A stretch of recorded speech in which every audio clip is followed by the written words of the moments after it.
hinihintay natin. Pagkakataon mo nang mabawi lahat ng ninakaw sa'yo. Hindi ko alam, Thea. Naguguluhan pa rin ako. Totoo ba? Anak sa labas si Paulo. In short, wala siyang karapatan sa yaman at posisyon ni Dad. At kapag nalaman to ni Dad, ikaw mas aangat. Ikaw ang magiging golden boy ng mga Torrecampo. At si Paulo, wala. Pupulutin na lang sa kangkungan.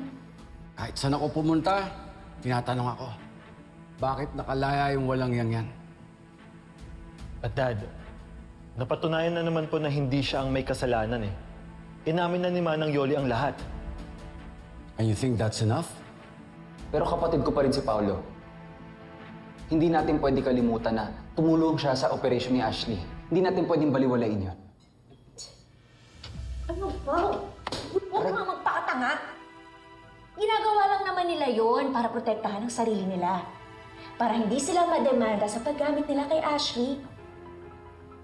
Hindi sapat na si Oli lang ang mabulok sa kulungan. Dapat dinamay niya na si Edward para mabawasan ang sakit ng ulo ko. Dad, wala pong kasalanan si Edward. Biktima po siya. I don't care. Inosente o hindi. Wala na akong pakialam sa kanya. Hindi ko na siya ulit tatanggapin dito sa pamamahay na to.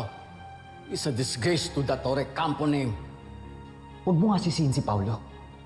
Recently lang din niya nalaman yung totoo. Pero nakinabang siya. Habang ikaw, itinakwil at muntik nang mabulok sa kulungan, ayun si Paulo, nagpapakasasa sa pagiging golden boy niya. Hanggang kailan ka ba magiging good boy, Edward? Kailan mo ba titiisin na yung trato sa'yo ay parang basahan ng mga Torrecampo? Buti na lang nandiyan ka, Paula. As far as I'm concerned, ikaw na lang ang nag-iisang anak ko. Ikaw lang ang may karapatang magdala ng pangalan ko. And now, anong sasabihin mo? Make it quick. Gusto ko na magpahinga. It's...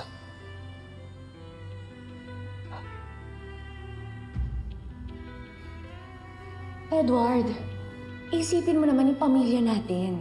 Isipin mo naman si Ashley. It's nothing, Dad. Tungkol lang po ito para bukas para sa board meeting. It's nothing. We can just talk about it tomorrow in the office. Gawin mo ang kailangan mong gawin. Kahit para na lang sa anak mo.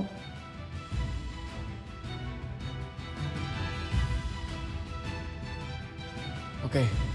Good night, everyone.